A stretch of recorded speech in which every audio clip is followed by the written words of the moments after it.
¿A cuántos Dios nos sacó de Egipto y de casa de servidumbre? Dele gloria al Señor, aleluya. Bendito el nombre del Señor nuestro Dios.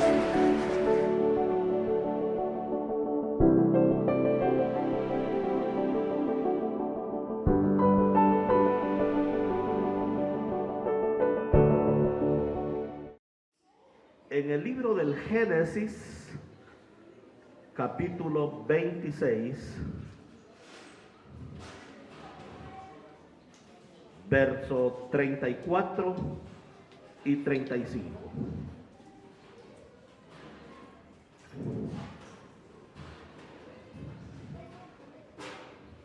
Si lo tenemos, me contesta por favor con un amén. Génesis 26, versos 34 y 35. Dice así la escritura: y cuando Esaú era de 40 años,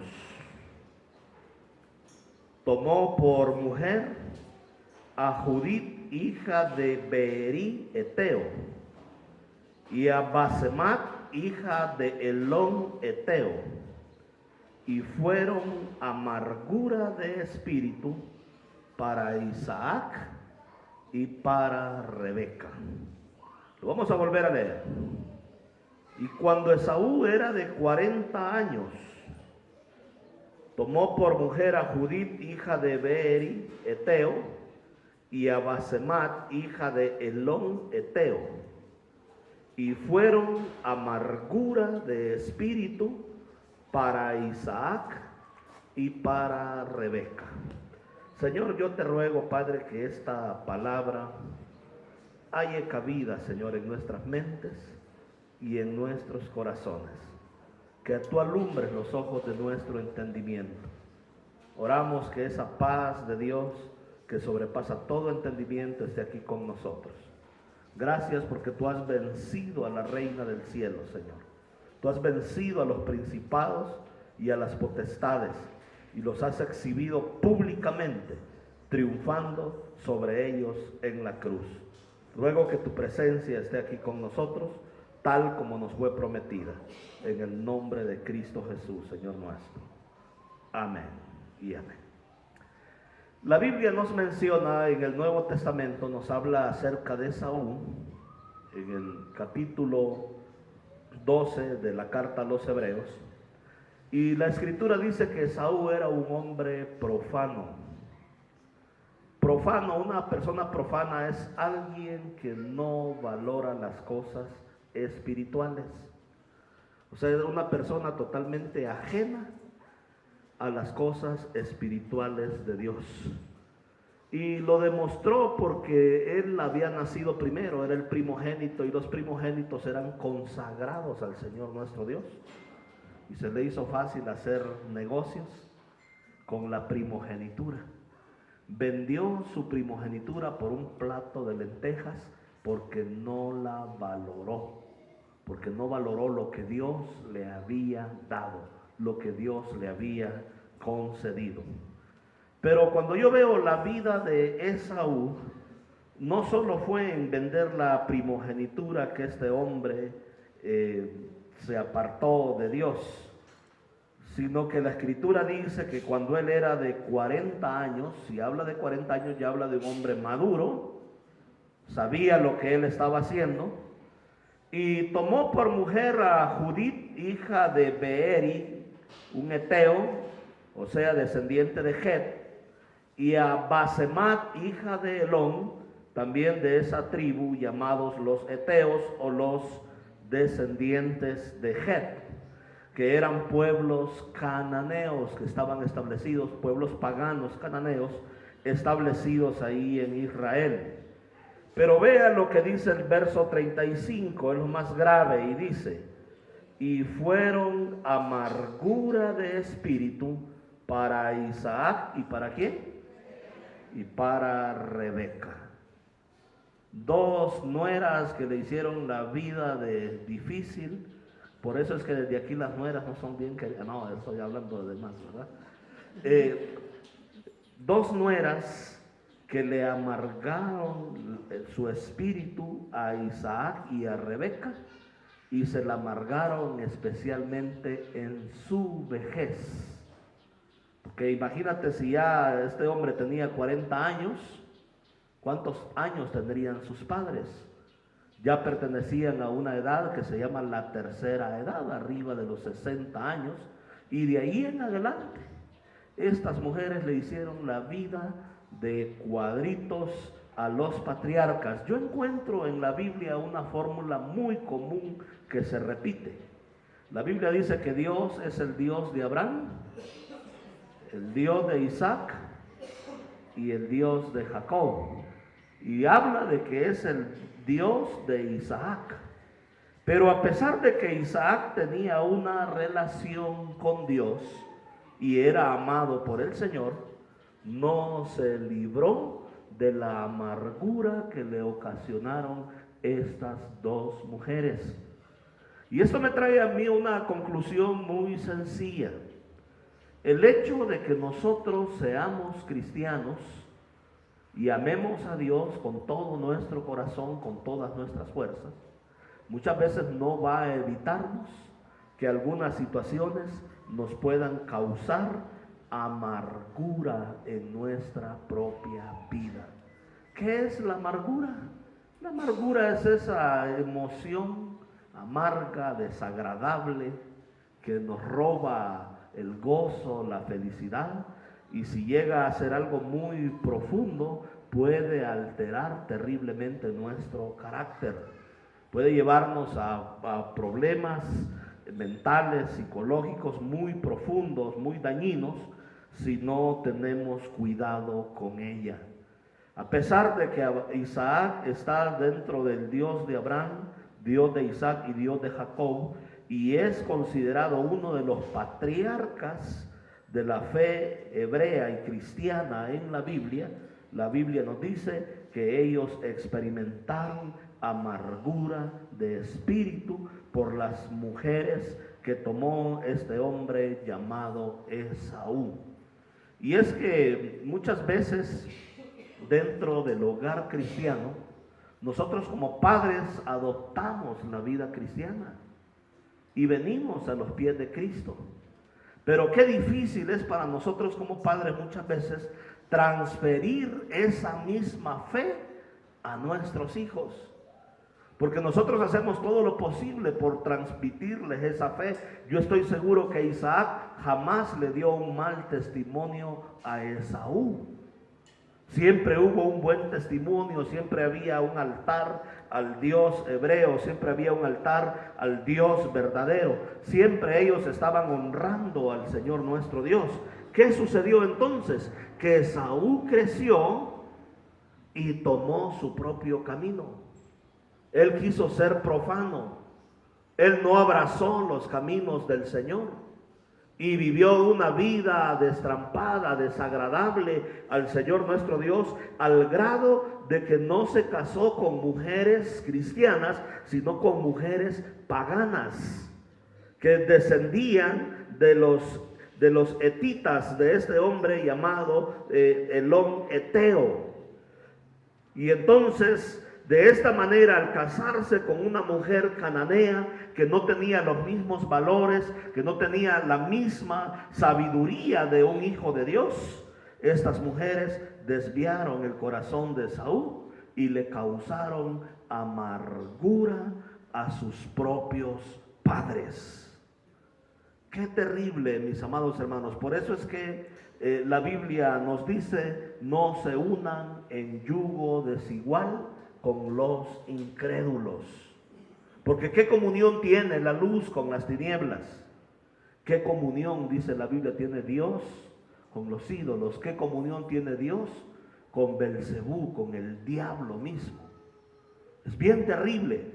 Y esta situación de este matrimonio, en lugar de ser una gran celebración y una gran alegría en la vida de los padres, llegó a ser amargura de espíritu para Isaac y para Rebeca. ¿Qué es la amargura en sí, mis amados hermanos? Yo quiero decirles que la amargura es algo muy común. en nuestros días.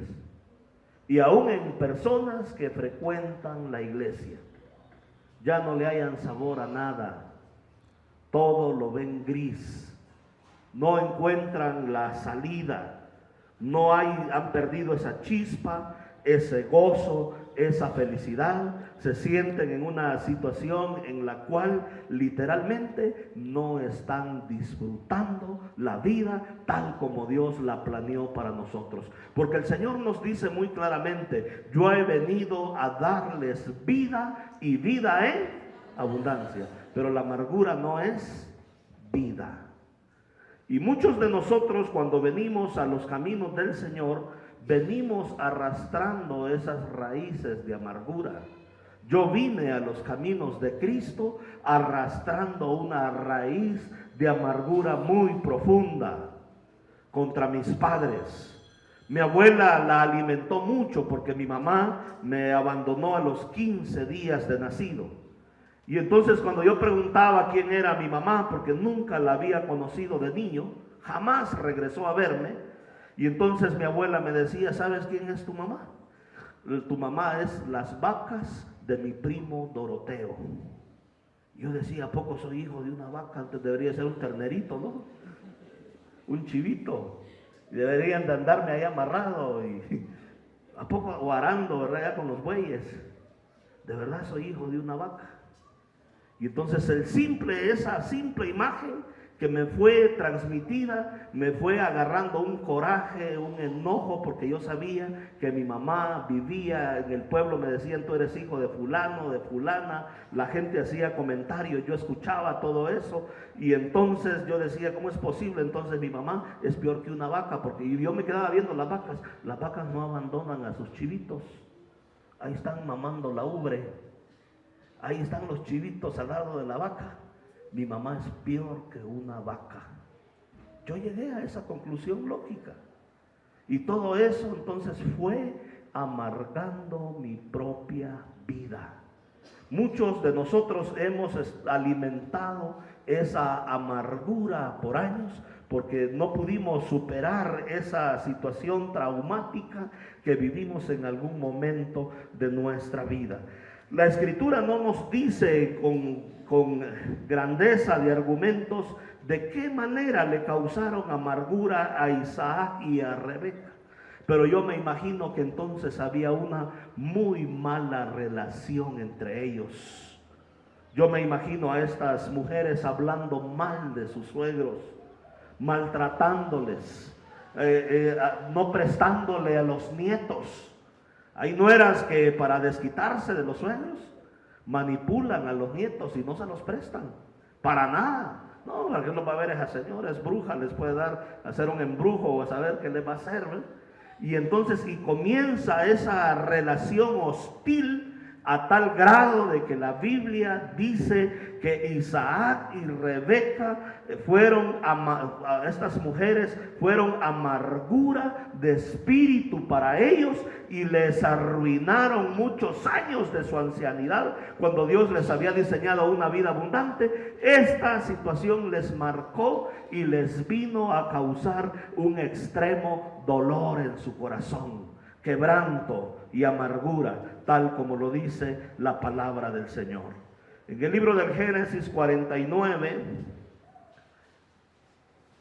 Jacob está bendiciendo a sus 12 hijos y está declarando palabras sobre ellos. Pero el 49:22 de Génesis 49:22, Jacob hace una declaración sobre José, bendiciéndolo y orando por él y declarando el futuro para él. Y él dice: rama fructífera es José. ¿Qué era José? Rama fructífera. O sea, era un hombre que todo lo que tocaba era prosperado. Donde lo pusieran, ahí el hombre prosperaba. Lo pusieron en la cárcel y hasta en la cárcel llegó a ser el jefe de los carceleros. Y nada se hacía no conforme decía José. Lo pusieron de esclavo en la casa de Potifar y Potifar no se preocupaba de nada. Todo él lo hacía y Dios estaba con él y todo lo que él hacía era bendecido en gran manera. Lo pusieron a administrar Egipto y lo llevó a su época de más grande prosperidad. En medio de una crisis, Egipto prosperó en gran manera porque rama fructífera es José. O sea, hay personas que tienen ese don, ese carisma, que agarran un poco de dinero y lo multiplican. Hay otros que agarran dinero y se lo acaban y hasta en deudas terminan, ¿verdad? No tienen ese carisma, no tienen ese don y no deben de administrar dinero.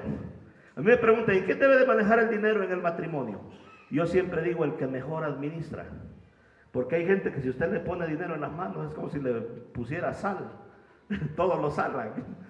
Es como si pusiera agua, se les va entre las manos y no quieren comprarse esto, aquello, y es cuestión de tiempo para que se queden absolutamente sin nada. Pero José es un símbolo de administración. Él era un hombre fructífero. Todo lo que se ponía en sus manos prosperaba en gran manera. Rama fructífera es José junto a una fuente. ¿Quién era la fuente de José? Dios. ¿Quién era la fuente de José? Dios.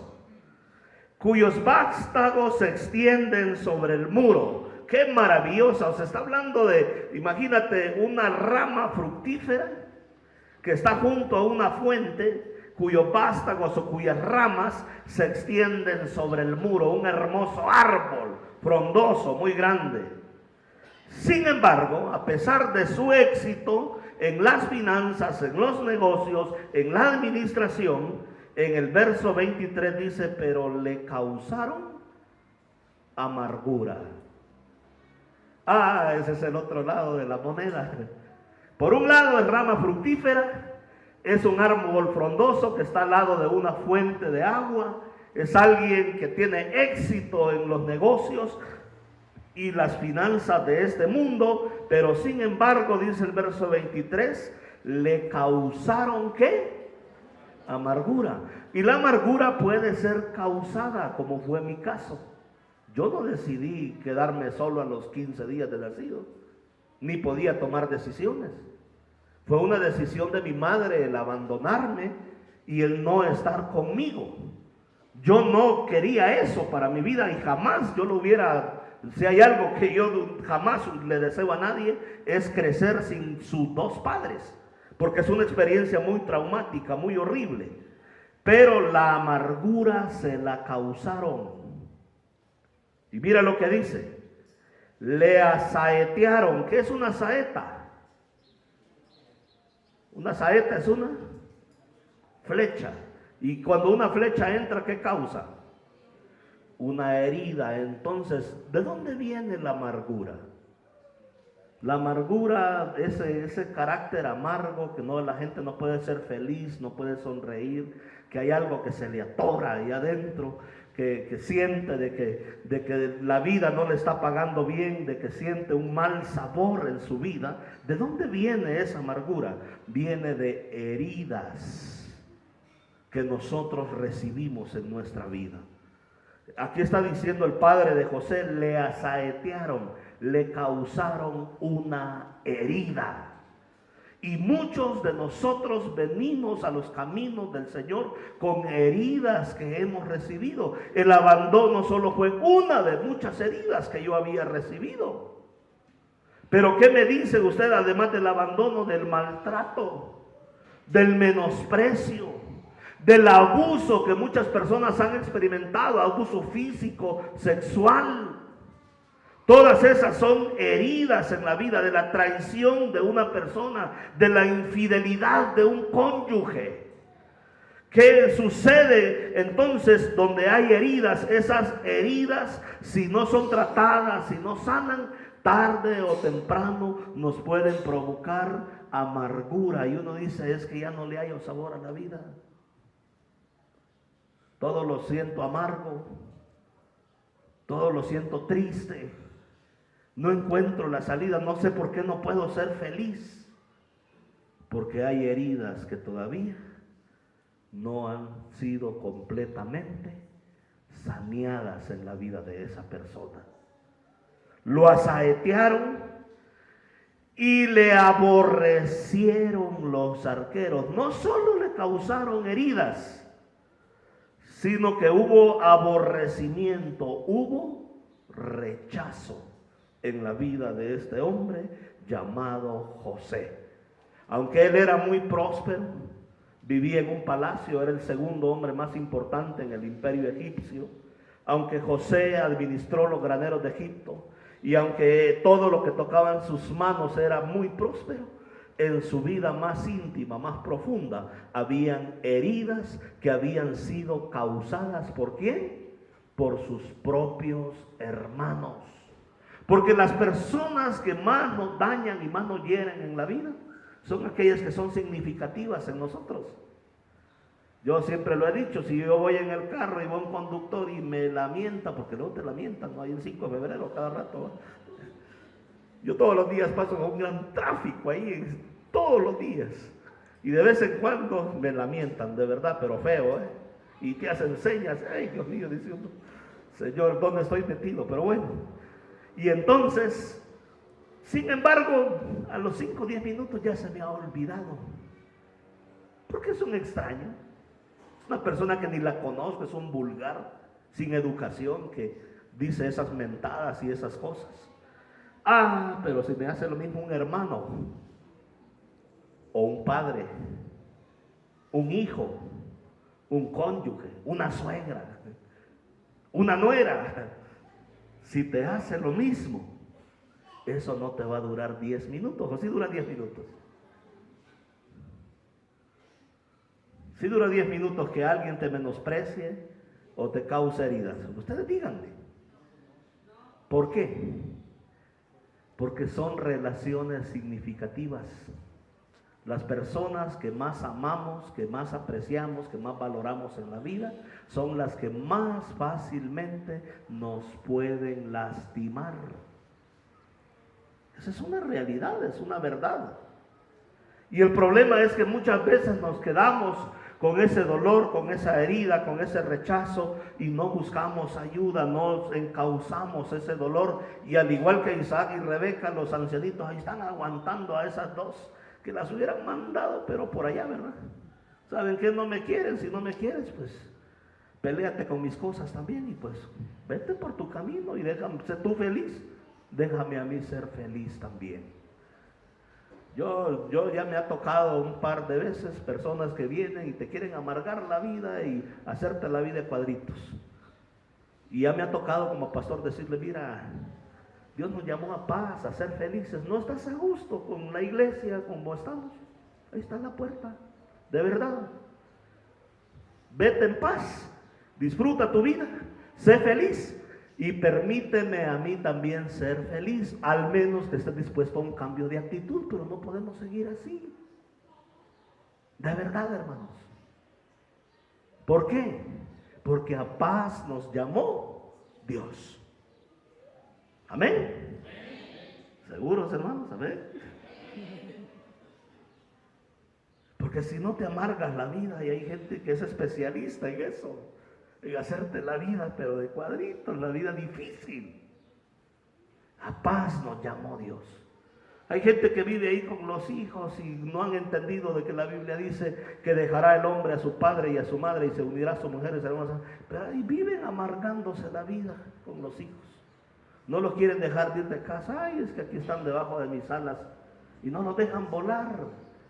Y se amargan la vida. ¿Por qué? Innecesariamente, porque no están aplicando los principios de la palabra de Dios.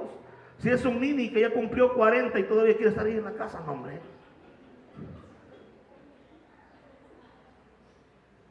Déjenlo volar. No se amargue la vida. Mire, yo siempre digo que la salud emocional tiene que estar por encima de cualquier otro interés. ¿De qué me sirve a mí tener el montón de lana y estar podrido por dentro? Insatisfecho. ¿De qué sirve tener hijos ahí que no te honran? Que no te respetan, que hacen lo que les da la gana. Mientras viven bajo techo, mientras viven bajo casa, tienen que estar bajo nuestras normas. Si no les gusta, pues vaya a pagar luz, cuarto, vaya a pagar agua, vaya a pagar todo, a ver si le va a gustar. Cuidemos nuestra salud emocional, porque hoy en día es muy común la amargura, los pleitos entre familias. Hay familias donde viven hasta 5 ahí, ¿verdad? Ya con diferentes ramas, y hasta los nietos, ya parece jardín de niños el asunto. ¿Qué es eso? Los hebreos vivían en comunidad, pero cada quien tenía su casa. Es más, no se podía casar si primero no hacía casa. No podía estar flojeando. Y nos hemos entonces acostumbrado a una cultura en la cual la gente vive del chongo, pero no hacen nada por resolver esa situación.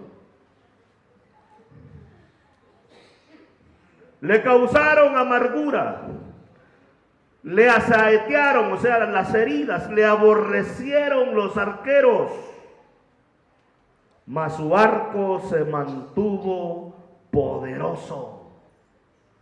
Hay otra persona en la Biblia que de igual manera experimentó amargura a la luz de la palabra de nuestro Dios. Y mis amados hermanos, está en el libro de Ruth. La Biblia dice en el 1:19 de Ruth, escuchemos bien. Anduvieron pues ellas dos hasta que llegaron a Belén, la casa del pan, eso significa Belén. Y aconteció que habiendo entrado en Belén toda la ciudad, aquí dice ciudad, una mejor traducción es todo el pueblo, porque era un pueblo. No van a creer que era como Querétaro de grande, era un pueblito. Todo el pueblo se conmovió a causa de ellas y decían, ¿no es esta Noemí? ¿Sabes por qué se conmovieron? Porque decían, no es esta Noemí, porque Noemí significa mujer alegre, jovial, una mujer feliz, dichosa, una mujer que tiene carisma, es alguien lleno de vida, lleno de gozo, lleno de alegría, lleno de paz. Es una mujer bien. Y decían, no es esta Noemí. Y ella respondía, no me llamen Noemí, llámenme. ¿Cómo dijo que le llamaran? Mara, porque Mara significa amargura. Híjole, qué cambio, ¿verdad? Tan radical. Ya no me digan Noemí, llámenme mejor Mara. Aguas con que te cambies el nombre para mal, ¿verdad? Está duro decir llámenme Mara, porque en grande amargura me ha puesto. ¿Quién? ¿A quién está culpando de su amargura, Noemí? Al Todopoderoso. ¿Sabe que hay gente que está enojada con Dios? Mi esposa me decía, Dani, yo crecí bien enojada con Dios, pues, porque a los 8 años me quitó a mi papá y yo era la consentida de él porque era la menor. Su papá fue presidente municipal, era un señor de esos de pistola y de caballo y de rancho, ahí tenía su hacienda y todo, y era enojón y temido en el pueblo. Y gracias a Dios le digo que ya se había ido cuando me tocó contigo, porque imagínate tener un señor de esos, le digo, con pistola y con... No, le digo, Dios me libre. Y entonces, pero mi esposa me platica y me dice, yo sí estaba enojada con Dios, porque Dios se lo llevó y sería que no pensó en mí. No tienes idea la niñez que me tocó. Me dice, a mi esposa yo la llevé previo a la pandemia, tuvo una crisis y la llevé a hacer un chequeo con el especialista. Y el especialista me dijo, esta joven, me dijo su esposa, trae estrés postraumático. ¿Y cómo así, doctor? Sí, dice, ella desde muy temprano comenzó a trabajar. ¿A qué edad comenzó a trabajar? Digo, a los 8 años. Faltó su papá, tenían hacienda, tenían mozos, tenían trabajadores. ¿Sabes que les tocaba hacer comida para 15 trabajadores? Se paraban a las 4 de la mañana a tener que ir a atender el ganado, a ordeñar, a hacer el queso, a hacer la crema, a sacar todos los derivados de la leche, a vender leche, a tener que llevarles comida a todos esos trabajadores, y desde las 4 de la mañana durmiendo 4 horas todos los días. Y el trabajo luego en la noche seguía. Y entonces mi esposa dice, yo me acostumbré, cuando yo me casé con mi esposa casi me traumo. A las 4 de la mañana yo quería estar orando y decía, Dani, no seas perezoso, ya levántate. ¿Y qué te pasa, mujer? ¿De qué planeta vienes? Son las 4 de la mañana. Yo a esta hora oro. No, le digo, está muy pesado esto. Esto no me lo dijiste, no era parte del contrato. Le digo, si no lo hubiera pensado. De verdad, mi esposa me estaba codeando para levantarme a orar a las 4 de la mañana. Hasta que tuvimos que hacer ajustes y concesiones, ¿verdad? Porque estaba difícil a diario pararse a las 4 de la mañana. O sea, sí me gusta orar, me encanta estar, pero a las 4 de la mañana, todos los días. Dios mío, dije. Y entonces ese estrés postraumático es porque ella le tocó trabajar desde los 8 años de edad, con responsabilidades de adulto. Y todo aquel lo atribuía a que había perdido ¿a quién? A su padre.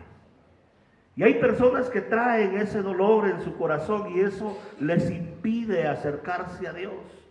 Porque Noemí dijo muy claramente, ella respondió, no me llamen, Noemí, llámenme Mara, llámenme amargura, porque en grande amargura me ha puesto ¿quién? O sea que hay personas que están enojadas con Dios. Con Dios. Aunque usted no lo crea, dijo aquel, ¿verdad? Difícil de creer, pero es cierto. Yo me he encontrado con personas que están terriblemente enojadas con Dios porque sienten de que Dios les quitó algo muy precioso. Les quitó ese cónyuge, les quitó ese padre, les quitó ese hermano, les quitó ese hijo. Y al día de hoy no lo han podido superar y no pueden ser felices. Yo miraba a mi abuela y la miré, por lo menos viví con ella unos 15 años. Y durante esos 15 años, esos 8 años de esos 15 años que viví literalmente con ella, yo la miraba llorar durante 7 años seguidos, terriblemente, porque su hijo de 32 años le dio cáncer en el estómago y murió de cáncer. Y dicen que si hay algo muy terrible, es superar la muerte de un hijo, porque todo padre espera morirse primero, antes que el hijo. Y yo miraba a mi abuela, y le prendía veladoras, porque ella no era cristiana, y se encomendaba a un montón de santos y no sé qué, ¿verdad? Y hacía un montón de rezos, también ponía a rezar desde niño, y era porque ella quería encontrar paz, porque traía una terrible amargura, un terrible dolor, un gran sufrimiento por la muerte de su hijo, de mi tío.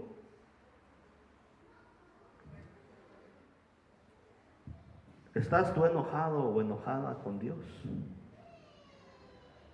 Porque piensas que el Señor no te ha concedido la vida que tú deseabas. Esto es factible. Noemí era una mujer jovial, alegre, contenta, tenía un carácter hermoso, significa placentera, jovial, alguien agradable, alguien que de buena plática, pero llegó al pueblo y llegó toda arrugada, ¿va? Se miraba hasta más ancianita, porque la amargura te hace ver hasta más anciana, ¿ah? Ahí toda, como esas pasas, ¿verdad? Toda chupada, ¿va? Y ya dije, podía reír, ¿va? ¿Por qué? Porque Noemí, ella dijo, mira lo que dijo en el 1:21. Yo me fui llena. ¿Cómo se fue? Dijo, llena. Pero Jehová me ha vuelto con las manos vacías. ¿Cómo que se fue llena? ¿Llena de qué? Vamos a ver en el 1:1 para que retrocedamos un poquito la cinta. Ahí dice el 1:1. Aconteció en los días que gobernaban los jueces, dice Ruth 1:1, que hubo hambre en la tierra Y un varón de Judá fue a morar a los campos de Moab, él, su mujer y sus 2 hijos. ¿Se fue llena o se fue con hambre? ¿Se fue llena o se fue con hambre? Vean bien, ¿qué había en la tierra? Hambre en la tierra, y a causa de esa hambre emigraron al norte. Se fueron al otro país, se saltaron allá al río Bravo, allá andaban en los United States of America.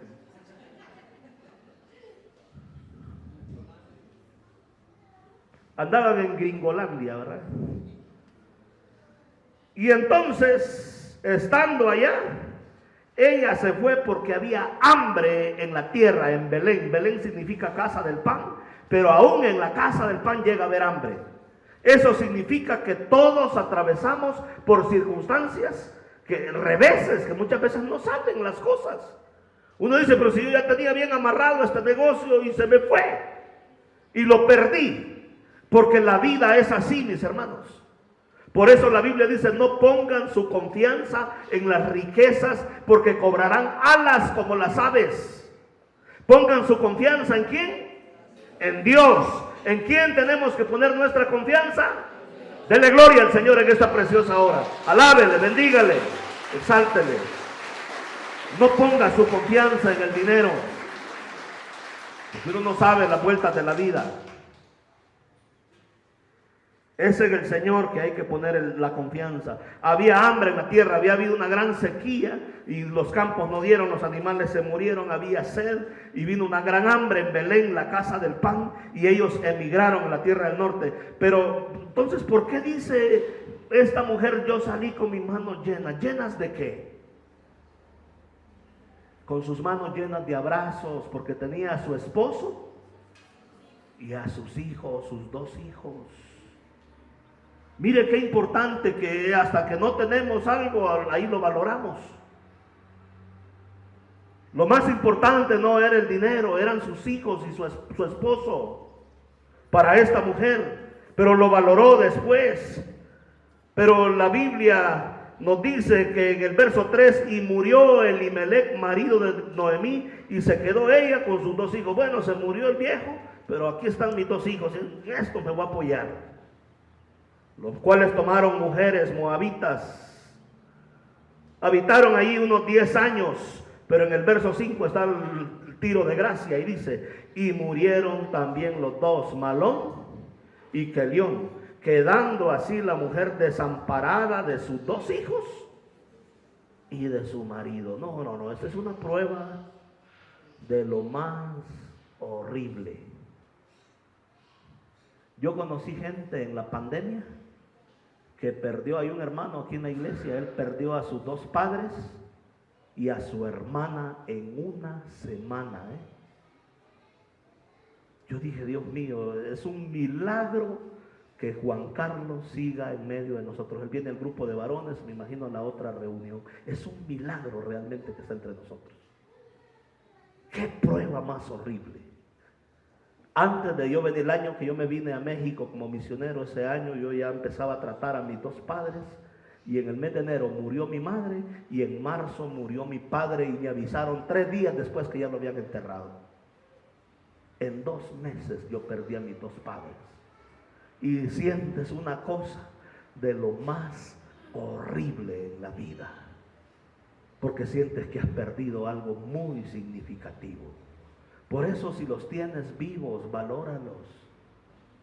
Yo no siento el mismo gusto ir a mi país como lo siente mi esposa, porque antes que yo iba estaba mi abuela, y mi abuela murió hace unos 7, 8 años, y ella era mi mamá. Yo le decía mamá porque con ella crecí, pero desde que murió mi mamá, yo voy para acompañar a mis hijos, a mi esposa, que vean a su mamá, a estar un poco con mis tíos, con mi hermano, a disfrutar un poco allá, pero ya no es lo mismo. Si tienes a tus padres, ¿qué tienes que hacer? Valóralos, ámalos, porque cuando ya no se tienen, ya no es lo mismo, mi hermano. Sientes que algo muy grande se ha desprendido de ti. Entonces, ¿ves por qué esta mujer llamada Noemí dijo, ya no me llamen Noemí, mejor llámenme ¿cómo? Mara, porque el Todopoderoso me ha afrentado. Yo salí con mis manos llenas y he regresado con mis manos vacías. Por favor, no me llames Noemí, llamadme Mara, llamadme amargura. La amargura es muy común, hermanos, porque uno puede tener pérdidas que están fuera de su control. He conocido personas que después de tener una gran empresa, un gran negocio, conocí al dueño de la parrillada leonesa en una situación bien difícil. Y me dijo, sabía que yo fui el dueño de la parrillada leonesa y teníamos 2 sucursales aquí en Querétaro. De veras, sí. Lo perdí todo. En una vida muy devastada. Muchos en depresión, en dificultad, porque la vida da vueltas. Y por eso es que insistimos en que nosotros tengamos nuestra vida depositada en Dios, que nuestra confianza esté en el Señor. Y si viene alguna situación difícil en nuestra vida, Él nos dará la gracia, las fuerzas, la sabiduría, el poder para sobrellevar esa situación en nuestra vida. Me dicen amén, aleluya.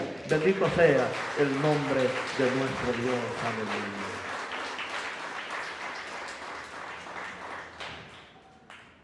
Ahora bien, hermanos, la amargura no es nada bueno si nosotros lo dejamos ahí, porque te puede causar estragos.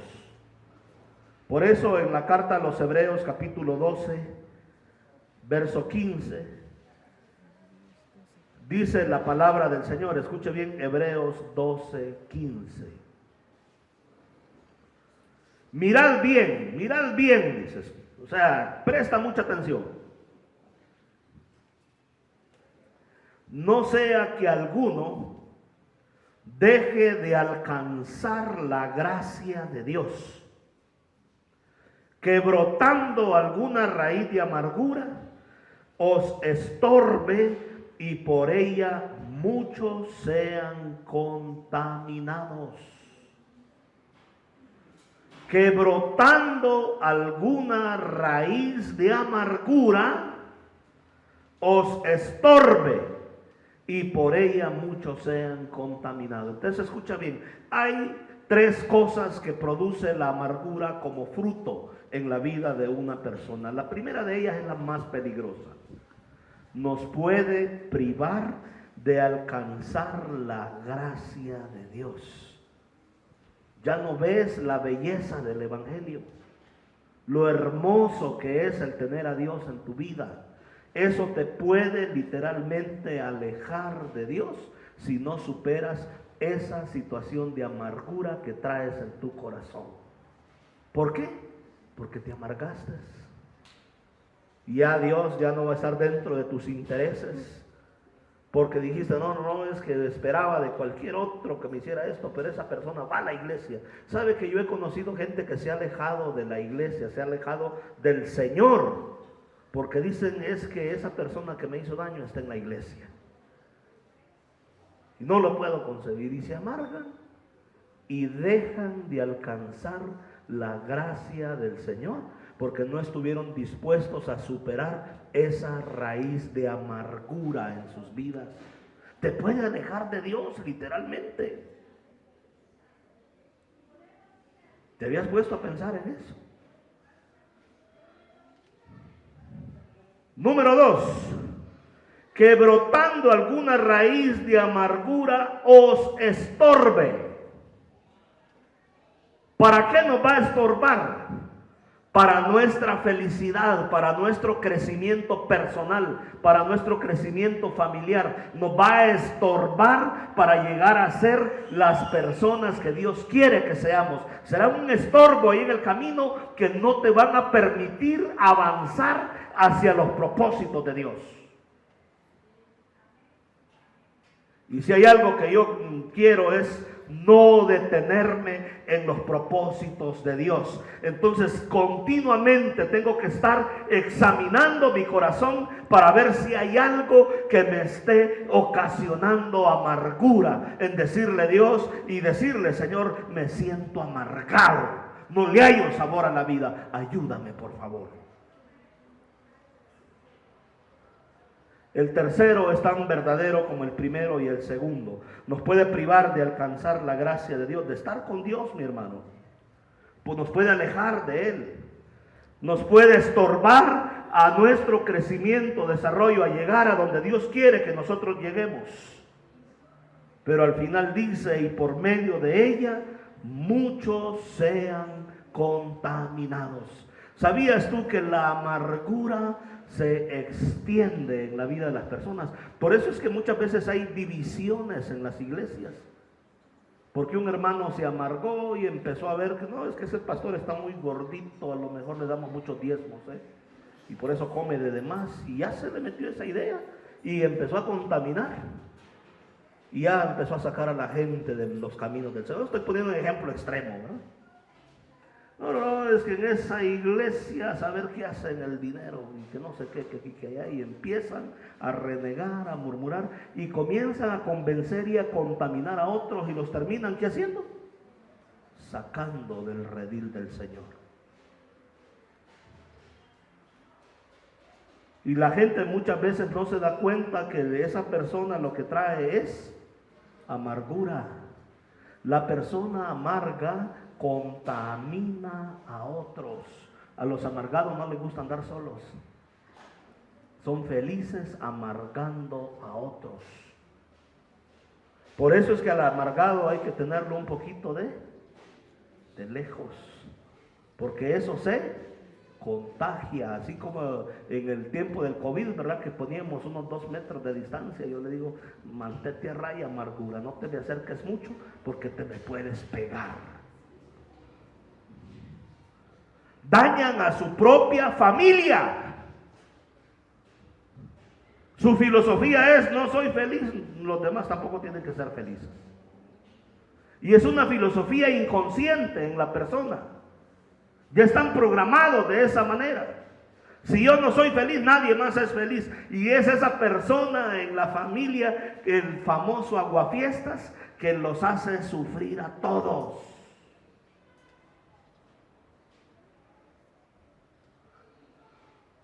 Porque la amargura es contagiosa.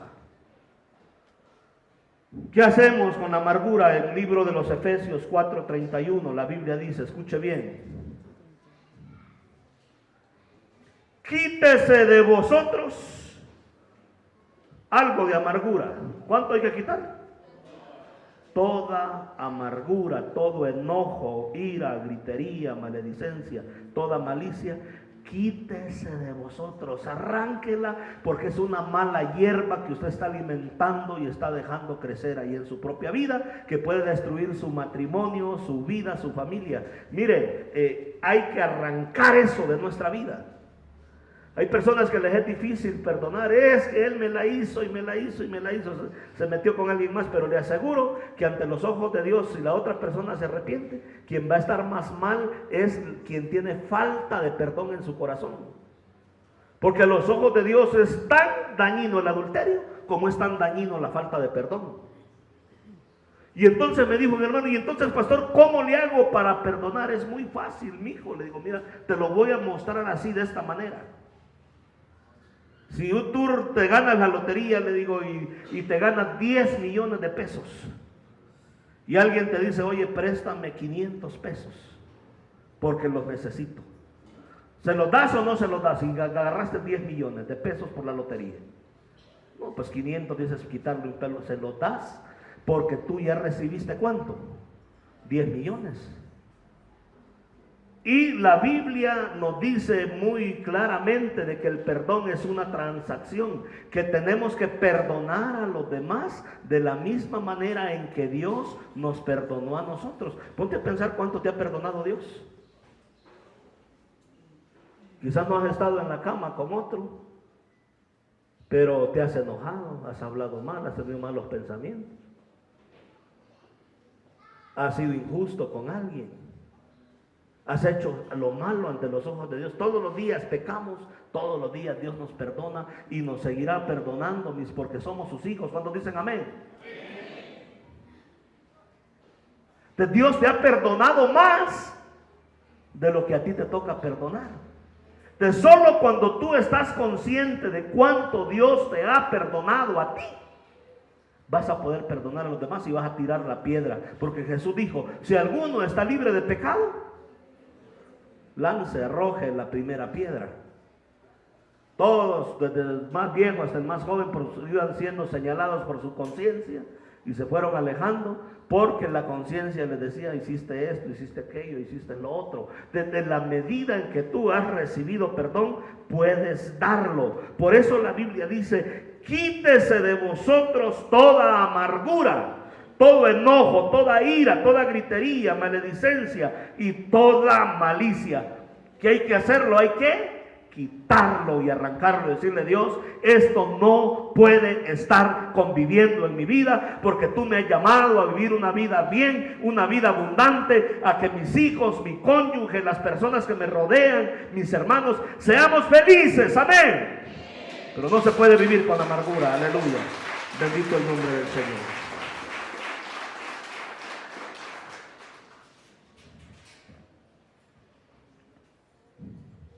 Isaías 38, 17, voy a terminar con este texto, hay mucho más que hablar de esto, pero dice Isaías 38, 17.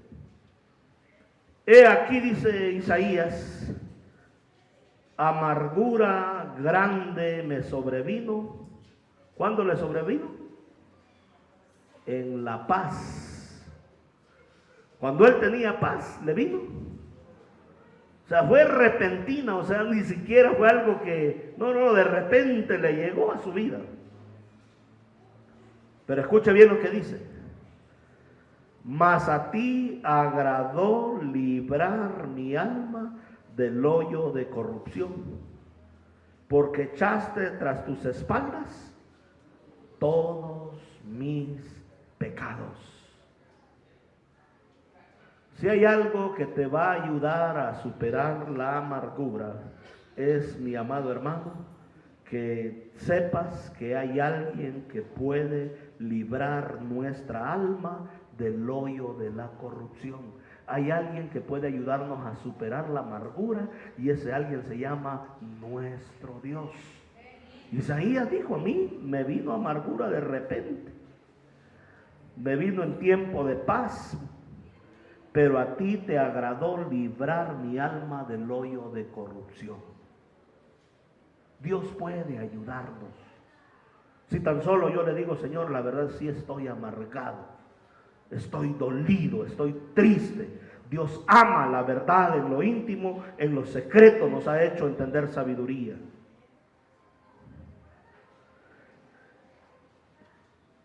A ti te agradó librar mi alma del hoyo de corrupción, porque echaste tras tus espaldas todos mis pecados.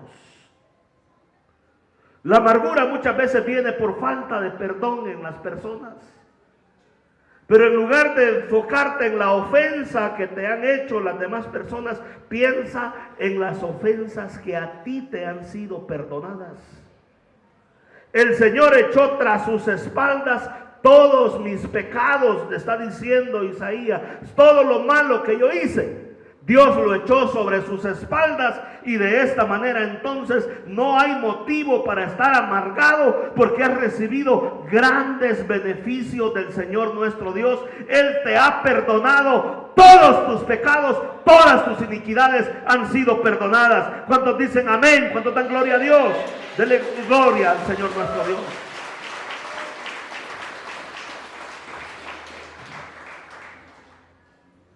Aquí dice, amargura grande me sobrevino. ¿Cómo le hizo? Entendió de que Dios le había perdonado sus pecados, que el Señor es quien libró su alma. Verso 18, Isaías 38, 18. Porque el Seol no te exaltará, ni te alabará la muerte, ni los que descienden al sepulcro esperarán tu verdad. El que vive, este te dará alabanza como yo hoy. El Padre hará notoria tu verdad a los hijos. ¿Quiere usted superar la amargura? Comience a alabar al Señor nuestro Dios, aunque de su corazón no salga esa alabanza. Yo a veces pongo alabanzas en el celular y me pongo también, te alabaré. Y el diablo me dice, ¿y cómo lo estás alabando si tenés este problema? Y el otro, eso él lo va a resolver. Tú cállate, diablo. Te glorificaré, te alabaré. Acuérdate que tienes este asunto y este peligro.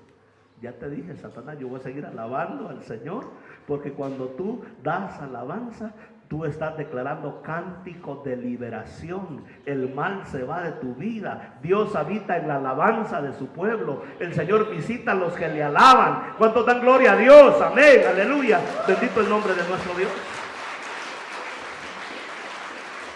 Por eso, en medio de esas tristezas y dificultades que vivimos, aun cuando uno dice, ay, Señor, es que ando bien estrecho de dinero, dale alabanza al Señor.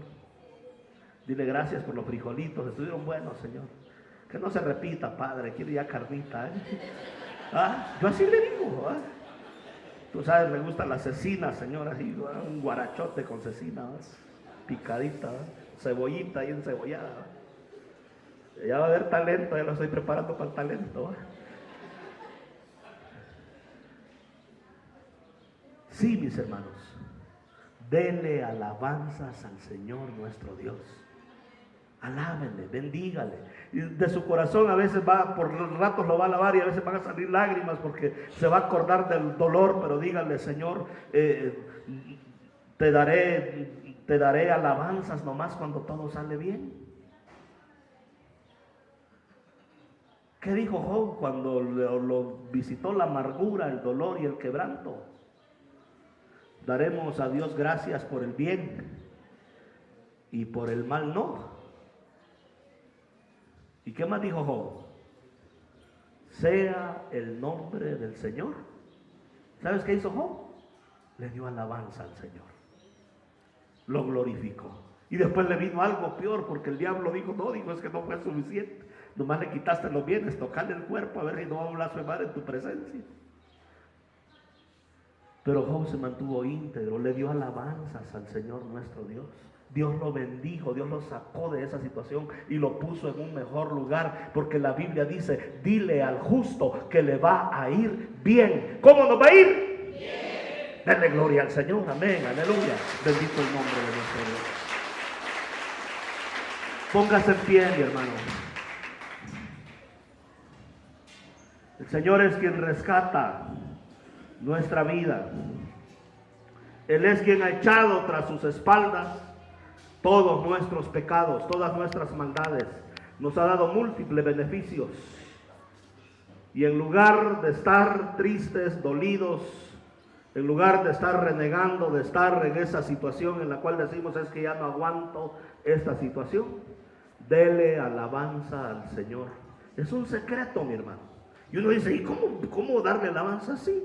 Y cuando tú le das alabanzas al Señor, aún en medio del dolor, aún en medio de la dificultad, vas a ver la mano de Dios obrando. Mira, a mí me tocó enterrar a mi madre biológica.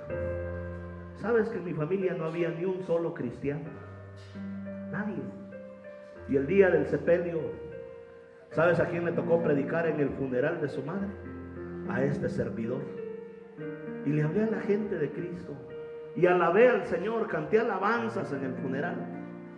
Y tú dirás, pero hay que estar mal, ¿no? ¿Sentía dolor? Sí. Pero me fortaleció mucho el darle alabanza al Señor. El poder darle el mensaje a otros. Porque esa es la conducta cristiana. Tú y yo hemos sido llamados a marcar la diferencia. No podemos ser como la gente de afuera, como la gente del montón. Les vino una amargura y se echaron a morir y se alejaron del Señor. Tú y yo estamos aquí para experimentar la gracia y el poder de Dios en nuestras vidas. Señor, yo te doy gracias, Padre, porque tantas veces, al igual que José, al igual que Job, al igual que Isaac, Señor, al igual que Noemí, tantos hombres, al igual que David, Señor, él tuvo que liderar a los endeudados, a los amargados de espíritu, andar huyendo, Señor, y pasándola muy mal, viviendo en cuevas, Señor, al igual que los profetas, Señor, viviendo en un arroyo, Señor, comiendo carne que le traían los pájaros, Señor, viviendo tantas circunstancias, pero no perdieron, Señor, su gozo, no perdieron su alegría. Hay veces que ya no aguantamos porque las cosas se ponen difíciles a nuestro alrededor, pero hemos venido a refugiarnos en un Dios de poder, en un Dios de misericordia, en un Dios de consolación. Señor, si hay corazones tristes, enlutados, sin esperanza, Señor, que ya no aguantan, Dios mío, la opresión sobre sus vidas, en el nombre poderoso de Cristo Jesús, yo te ruego que en esta hora, Padre, tengas misericordia y nos libertes, Señor. Vengas a liberarnos, Espíritu Santo. Toma tu lugar, Espíritu Santo de Dios, gracias. El Señor me muestra personas que están sufriendo, que no la están pasando bien, que están pasando por tiempos difíciles en sus vidas. Yo quiero pedirles que se acerquen, que vengan. No les llamamos aquí para ridiculizarles, sino para orar por ti y pedirle al Señor que Él te ayude a sobrellevar esa situación que estás viviendo. Él quiere sanarte, Él quiere liberarte, Él quiere ayudarte en medio de toda esa aflicción y ese dolor que estás experimentando en tu vida. Yo voy a pedirte, mi hermano, que te acerques. Ven, por favor, ven aquí a la presencia del Señor, porque Dios te quiere ayudar en esta preciosa mañana. Quizás has estado pasando por situaciones terribles en el matrimonio, en la familia, con los hijos. Ya no aguantas y dices, ya no sé qué hacer.